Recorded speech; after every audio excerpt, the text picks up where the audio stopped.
What is going on, YouTube? Clown and V here. Oh my god, my voice is terrible. What? Excuse me. I am here for our NPL match against Trev, and oh my god, last week was horrible. It was horrible. So we got dominated by Togue, and that was just an experience all its own. But this week was, I don't know, it seemed like a good matchup, but at the same time I still had a lot of issues. Luckily I did get some help with my prep through Gypsy, and unfortunately that was the only time I got to look at my prep at all. It's been a really busy week between work and classes, and that's about it, and homework. But this is what we did. Let me just pull this up on my other computer so I can be super unprofessional. So I've come to realize that it feels like my prep is taking up most of the video, and I really don't want that to be happening. I'd rather just let you guys get to the actual game. So we're going to try to move through this pretty quickly. So we've got Empoleon coming through. Mr. Cobblepot. That's a Batman reference if you didn't get it. You got a Sugarberry, really just our one-time Zygarde switch-in, as well as able to live, you know, an EQ if he sets up D-Dance. We do have 232 in HP, 252 max special attack with that nice modest nature, 24 speed, rocking some Stealth Rock to throw him off, get a Rocks off, you know, that deal. We got Ice Beam for the obvious stuff to hit Zygarde. We've got Hidden Power Electric for the Celesteela over there, that nice, beautiful Bell satellite alien looking thing, and some nice stabs. Gold. I really feel like this is Empoleon's going to put in some work here. Next up, we've got the Doctor. That is Celebi with some lefties. The nice natural cure. Now, we're running a pretty defensive set. That is physically defensive. We've got Recover, Calm Mind, Giga Drain, and Psychic. 248 in HP, 200 in defense with a bold nature, and 60 in speed def, just to really give us that extra push. Next, after that, we've got Flower Mama, the Florges. Look how pretty she is. I love her, but I really don't. I can't stand Florges, to be honest. We've got Leftovers. We've got that useless Flower Veil as generic Florges set, which protect Moonblast Eagle Bell with, again, a very physically defensive Mon, 248 in HP, 252 max defense with bold nature, and just a little hint of special attack for that Moonblast.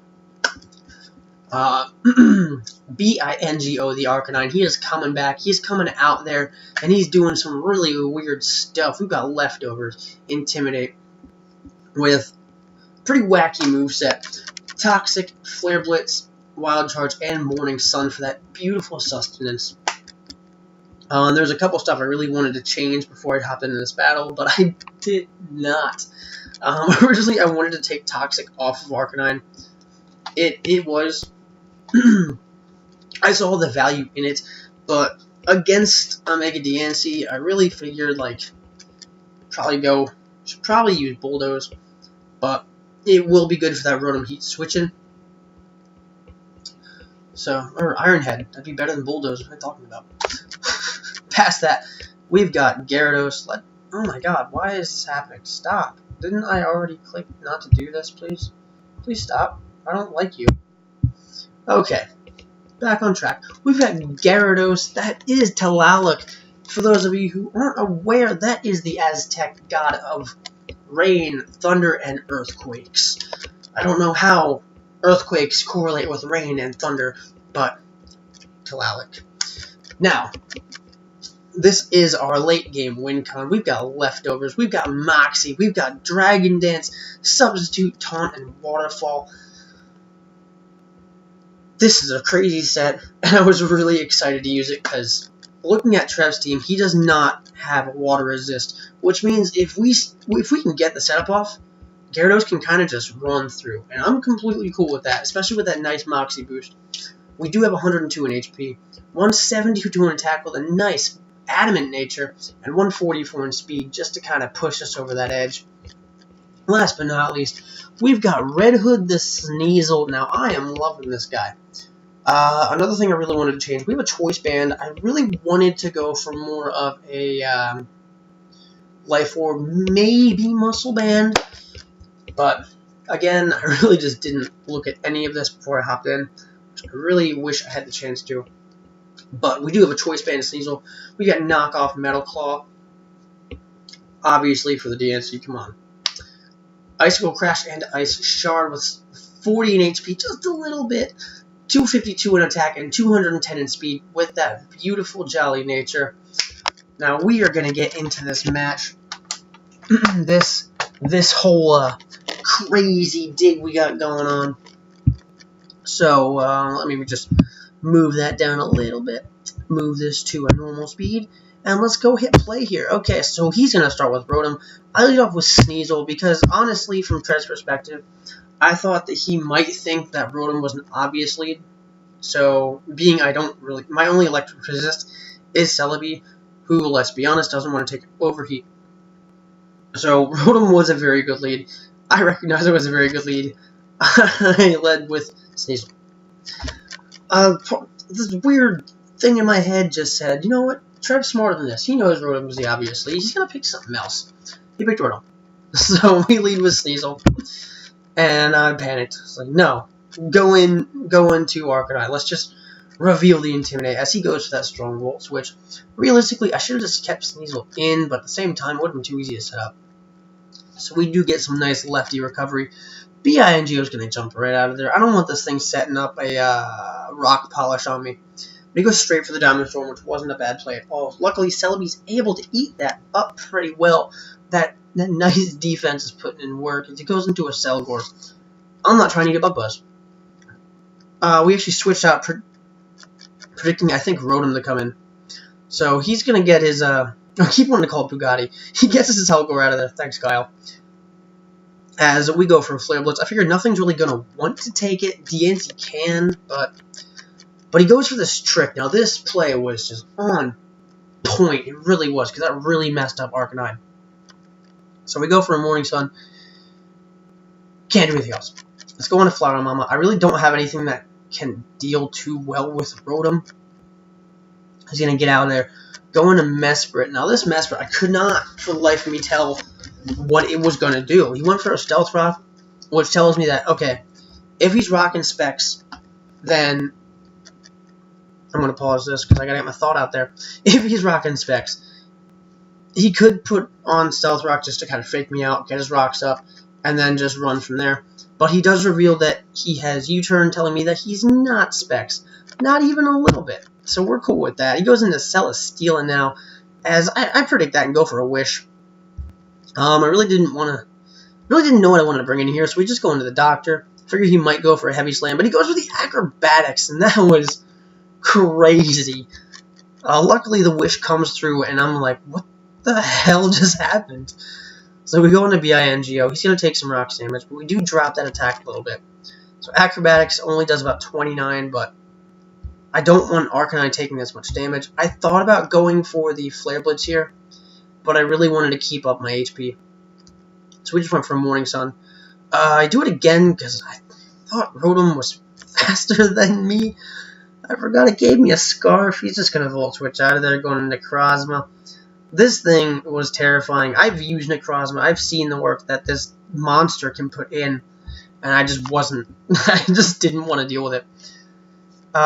He goes for a Psycho Cut here after an SD. Luckily, Flower Mom is able to live it, but Necrozma was honestly my biggest concern with Trev's team, just because it has so many options, so many great viable sets, and just such great stats.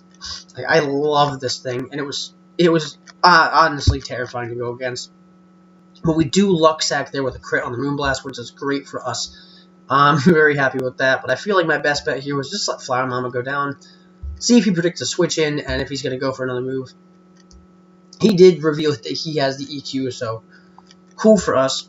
Sneasel's going to come in. He's not going to want to deal with that. He's going to go into Celesteela as we go for a Metal Claw, predicting DNC, but Trev's a smart guy. He knows better. Also, Celesteela might not be carrying an item since it revealed it has Acrobatics, which I did not think about. But Celesteela does reveal it has EQ, which is making me think it's probably Bandit as well. So we go for the Toxic, predicting the Rotom. Rotom doesn't come in. Mega Diancie comes in, bounces the Toxic back, kills Arcanine, and that's a kill for Mega Diancie. That, oh my god. There's so many things happening in this game. We're looking at 4 and 6 now. Celebi comes in, and he gets right up on out of there as we go for a recover, just for a little bit of sustenance. I don't want to deal with this Selgor. So Mr. Cobblepot's coming in as he sets up some spikes. He made a good prediction there. Second layer comes up as we go for our Stealth Rock. And Trev the fucking King drops the Encore on us. I can't do anything past that, man. Like, just wanted to get a Scald out there. We're going to Gyarados, the obvious switch in here since I have a Dark type and a Psychic Grass type. But he does get a Bug Buzz critical hit. And well, first of all, he goes for the Yawn here. And I go for the fucking Dragon Dance. And I'm like, oh my god. So he goes to the Encore, and I'm thinking, why? Why did I do that? He revealed Encore. What am I doing with my life right now? So I decide to just let Gyarados stand there and fall asleep for some reason. He goes into Rotom. I don't want Gyarados to eat this Volt Switch. It really just can't, to be honest. We're quad weak. Rotom's pretty powerful. No. So we're looking at Stealth Rocks and 2 layers of spikes right now. This shit is gonna hurt real bad. He does Volt Switch right on out of there. And goes back into Necrozma, who, again, is looking pretty scary. We're gonna go for the Giga Drain, taking out 29%. Healing us a little bit. As you go for the X-Scissor, that defense comes in clutch again and helps us out. As Lefties brings him up to 27. I almost went for another Giga Drain, and I was like, you know what? This thing's terrifying. It's still kind of useful. He might try to preserve it for a revenge kill or a free switch in. He does not. And we use Psychic. So Necrozma takes out Celebi. Gets a crit matter, by the way. Crit mattered. We had 16% health. Hello. Sneasel's coming in. I decided to take the safe route here. Just go for the Icicle Crash. So we do get a kill here. We're looking pretty good so far. Celesteal is coming out. There's 0 point in switching out Sneasel now.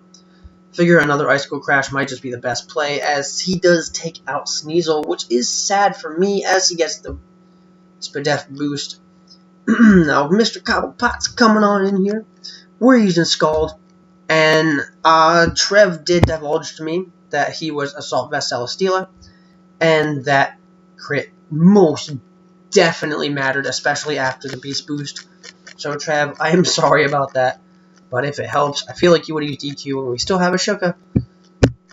But, yeah, it's still unfortunate. Rono's coming out. He's going to go for that Volt Switch. He's still faster than we are. That's crazy. We have 24 speed investment. What? So, Mega Diancie's coming out now. Mega Diancie's going to catch the Scald. That was a pretty good sack, to be honest, to kind of gauge what kind of Empoleon we were. So he's going to go into Mesprit. Mester's just going to drop the thunder all over Mr. Cobblepot. Penguin, you are not going to be all up in Gotham tonight, boy.